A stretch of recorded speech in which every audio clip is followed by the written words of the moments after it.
The patch. That's right, I'm here on the mic this time because there's just a lot to talk about where this patch is concerned. I haven't been on the mic since I did a video about why Spawn was legit in the last MK, and I think it's appropriate because I'm here to say that this patch is legit overall for sub. Yes, there's some downsides, but I think the reaction to this patch, after thinking about it a lot, watching a lot of videos, shout outs to all the amazing sub content creators out there, shout outs to the passionate sub community.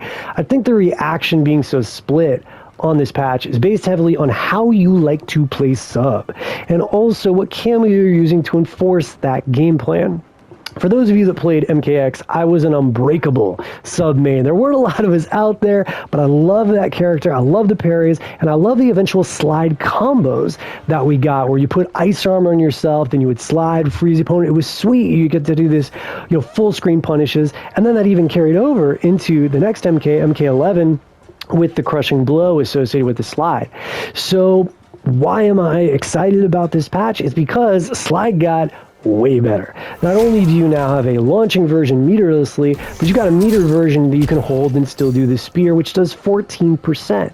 Now, all that's, well and good, but how does that work in tandem with cameos? Well, if you're like me, someone who plays Scorpion cameo, you can do combos.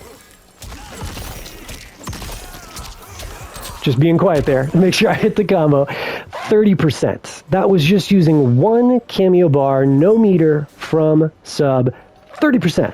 Now, why is that a big deal? Well, previously, before this patch, you only got around 25%. You can look a video I made 5 months ago about why I thought sub plus Scorpion was legit. 25%. It's blurry, but it's there. 5 more percent you are getting now with this combo. That is a significant change in damage, and that's really nice. Now, if you want to be a little more spendy, you can even do something like this. Both cameo bars and a meter, 42%. 42% off of something that you can do from anywhere. That's better than the crushing blow was in MK11. And so that is a 5% damage buff you are getting if you're using sub plus Scorpion.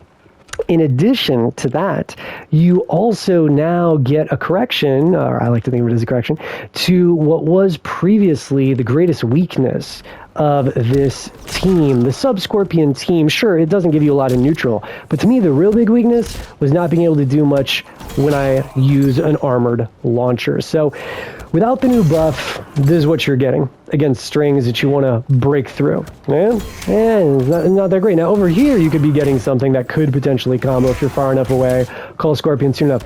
But you don't need to worry about any of that anymore. Now, because we can hold it, that's right, yeah, you get to do full combos through strings using your armored launcher. So if you're somebody like me that loves using slide, loves using armored launchers, the utility of both was expanded, the damage increase of both was expanded, and I am in love with the sub plus Scorpion pairing now. That is my main team, though I'm dabbling in them all so I can talk about them. But what if you're not super niche? What if you're thinking, old man, I don't play sub plus Scorpion. I never played Unbreakable. Nobody played Unbreakable. What are you talking about? This doesn't matter to me. Well, I think it does actually matter a lot to you because you probably play Chameleon. I'm gonna take a shot in the dark and say you play Chameleon. And Chameleon got the same thing I just showed you. Previously, you were only getting armored launchers with Chameleon when Chameleon's transitioned to Melina, and you do the launching slide like this, and then you would toss the size into the air, and that would catch the opponent like so. But that was only a third of the time. Only a third of the time did you actually have an armored launcher. Now you got an armored launcher twice as often because you can do this held version and then the usual fan lift into a full combo. This is not optimal, by the way, but even not optimal, you're getting 20%. That's great. That's really going to make the opponent question using strings or staggering their attacks in you because you can just armor straight through it. It's also going to make them respect your wake up more often. Previously, the opponent could just look at Chameleon and see, oh, it's Melina cameo. That means the sub's probably going to try to wake up with armor. I'll block. They're not going to be able to do that as easily now because most of the time you've got access to an armored launcher. And while the damage increase the Chameleon and other cameos get is not as significant as Scorpion. Scorpion getting 5% on combos is amazing. Most cameo combinations are still getting 2, 3, 4% though, so your damage is going to be up. You're going to have some interesting combo routes with this.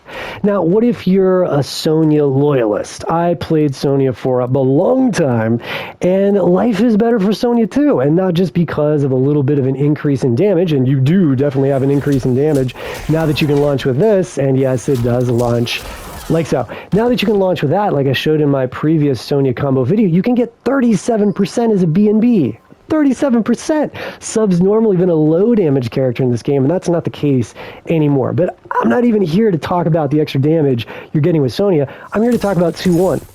2-1, Sonya just whiffs. Sonya's like, I want to help you, but I can't. My legs aren't long enough. You don't have that problem anymore. Now you can just do this into a combo. So previously, if you hit with that, you were getting not even that much. You were getting 15, 16%. Now you get to do a full whole combo, and you can just do a simple combo. You don't need to be doing this crazy stuff you see even in my combo videos, and you're still getting 32%. So 15 to 16% compared to 32%, you are doubling your damage because of the fact that you've got the slide that does the pop-up now.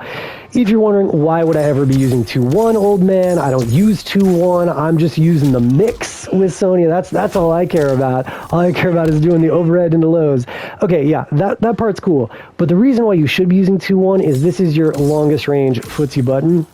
And you're going to be able to trap the opponent off of that. You're at plus 12, and then that's 10. So even when you hit with like the tip of this, you can still off it with that. Yes, down 3 does have ranges like there, where the 2 is not going to connect, but even just touch forward, you're going to be able to connect with it and really trap that opponent, jail that opponent in a way that they can't escape from you. So this is an incredibly useful footsie string.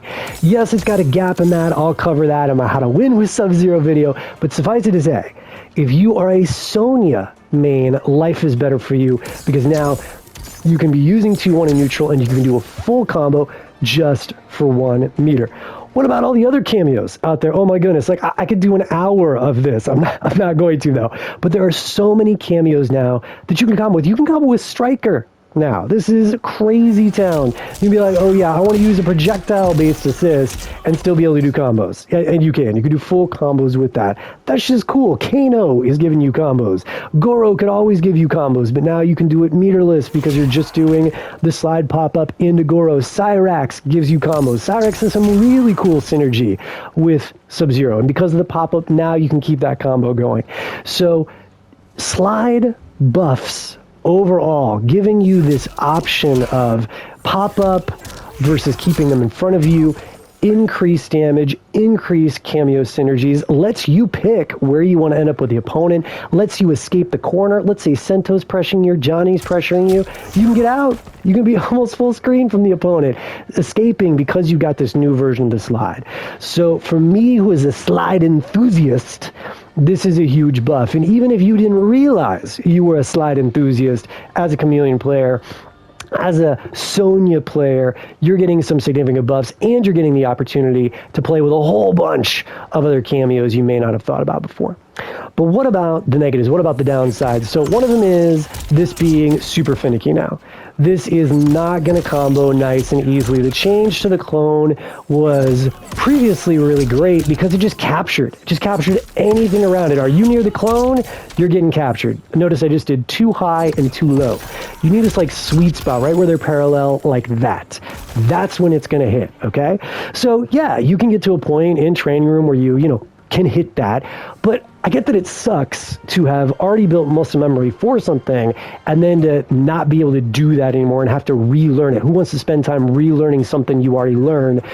That just feels like a waste of time, right?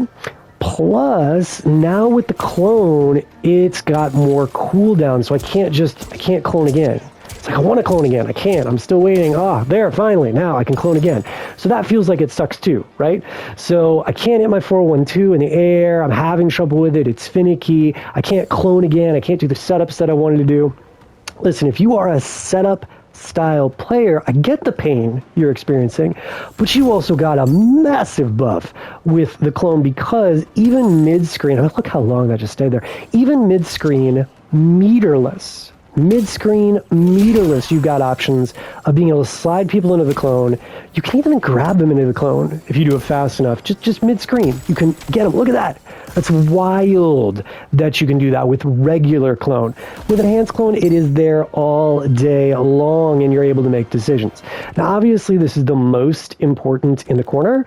This is, of course, one of the play styles of Sub-Zero, the more traditional play style, the Grandmaster play style, if you will, from MKX, the play style he had in MK9. It didn't have it so much in MK11. And again, this is where I think your history of playing Sub and the way you like playing Sub influences things. Because if you just played MK11, you're more used to the mix. That's why you like Sonya. That's why you like Chameleon. If you're Grandmaster player from MKX or MK9, you're like, I want to lock them down in the corner. I'm good at, figuring them out and doing mix-ups that are then going to combo them. And you've got so many mix-up opportunities now. You can be sliding them into stuff. You can be doing held into that. I mean, you've got for days you can do it.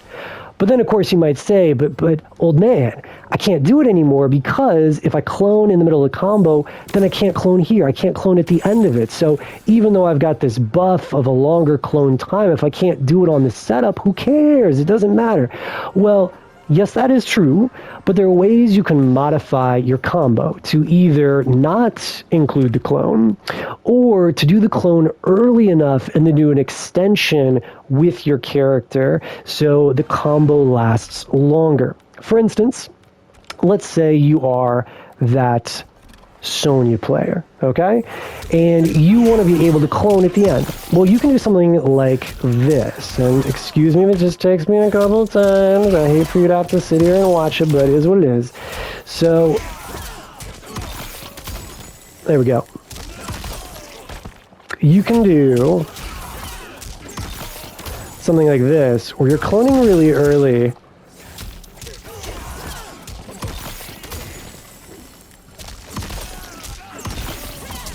There we go. And then now you can clone. So what that was, obviously took me a little bit because I was talking there. Apologies for that. But you'll notice we use clone very early in the combo. And then we ended up calling Sonya twice, and that extended the combo long enough that we had a clone in the combo and we had a clone at the end. And we're still netting the same BNB damage of 37%, a little bit higher actually. Now, you might say, well, I'm having to use Sonya twice. That sucks. I mean, yes, but you are still getting a higher damage than you used to, and you're still getting a clone, and that clone is now better because it lasts longer, giving you more setups from that point. You also don't have to do that sort of combo. You can do something like this. Those old school Sonya combos, and be using a different freeze. So that way by the end of it, yeah, of course you've got the clone at the end because you didn't even use the clone in the combo. Again, yes, I used 2 Sonya cameos there, but look at that corner carry. And didn't that combo just look nice, right? That was a fire combo. So there are ways you can modify your combos, still be getting similar damage. Yes, probably a little bit more meter spent, but it's worth it because then you're put in an advantageous position where the clone is good. What about the clone in the corner? The whole, I used to be able to do forward 1-2 clone. I can't anymore. Like I've already shown in another video, it's really not that big a deal because you can just do vapors into the clone. Yes, the vapors damage scales a little bit, but because of the increase in damage to slide, you're still getting 30% off of a meterless combo in the corner. That's pretty darn great.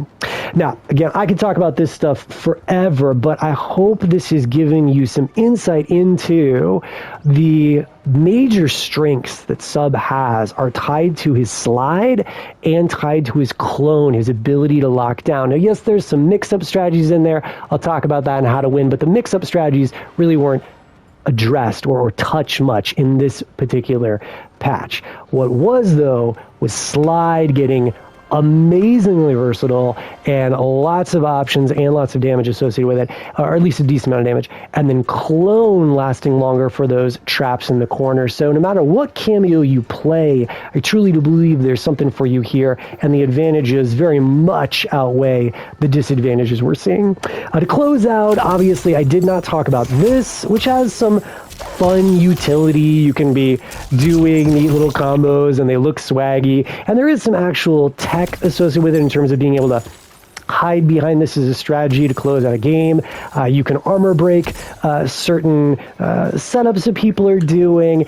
You can do, bigger combos in the corner. You can side switch. But I think the reason that a lot of people were mixed about this patch is because NRS showcased this thing. And for the most part, when you're doing combos with it, it's not really increasing your damage. It just looks cool. So I see a ton of people be like, well, yeah, it's swaggy, but it didn't change anything. And I would sort of agree. Don't get me wrong. We're all going to keep finding tech. There's more to discover with any move that Sub-Zero has. So I'm sure we're going to find stuff about that. But to me, that's not the core of why this patch was so good. So let's all get out there. Let's keep doing these combos. Let's keep experimenting. Let's spend time in the lab so we can body people when we play Combat League, when we go to tournaments. You got questions about anything I've talked about here, or if you want to bring up a combo you used to do that you can't get your clone set up anymore, let me know. Let's find out together if there's an alternate way so we can use this patch to our advantage and have a blast playing as Sub.